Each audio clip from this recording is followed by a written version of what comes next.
चालू झाला. असा पकडा, बस असा पकडा, असा असा हां चला.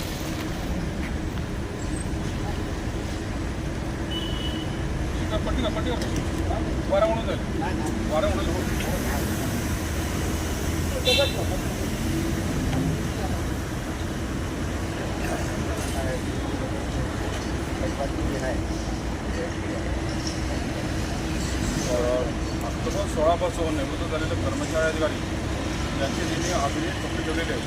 1972चा कायदा सांगतोय की कर्मचाऱ्यांना निवृत्तीच्या दिवशी किंवा त्यानंतर 1 महिने आपण पैसे दिले पाहिजे, असा कायदा आहे. परंतु आतापर्यंत लोकांना पैसे मिळत नाहीत. लोकांचे मासिक उत्पन्न बंद झालेलं आहे, लोकांची जीवितहानी वाईट झालेली आहे. आणि मग पैसे देणार कधी कुठलाही अधिकारी सांगायला तयार नाही.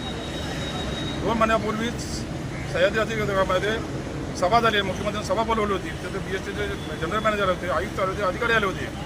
आणि त्यामध्ये लोकांचे देणे देण्यासाठी निर्णय झाला होता. अद्यापही कुणाला 1 रुपया मिळालेला नाही. ते पैसे देणार कधी, त्याचं उत्तर देणार कोण? 2 महिन्यामध्ये तुमचा निर्णय झालेला नाही, निर्णय घेणार कधी तुम्ही? पण कामगाराला पैसे मिळणार कधी? त्याच्यामध्ये किती कामगार तर अर्धे अधिक कामगार वारले सुद्धा.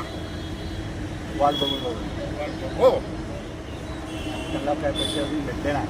पैसे त्यांच्या जे पालन पोषण करणाऱ्या त्यांना पण भेटले नाही. कुणाला पैसे मिळालेले नाही. मिळालं असतं तर मान कशाला वापरतो? पैसे देणार कधी? तोच विषय आमचा 2017पासून विचार चालू आहे.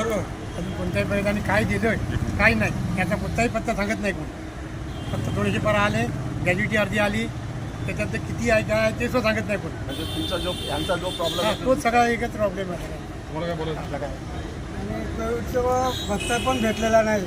हां कोविड भत्ता ते आता भेटणार तुम्हाला. आता दुसरं जर हे आलं ना काय नाव होतं मुंबईमध्ये पहिली महापालिका आहे पहिली, आणि मागच्या पालिका ते विलिनीकरण झालं BST. आणि हे आता जे विलिनीकरण आहे जुने असून सुद्धा. बरोबर.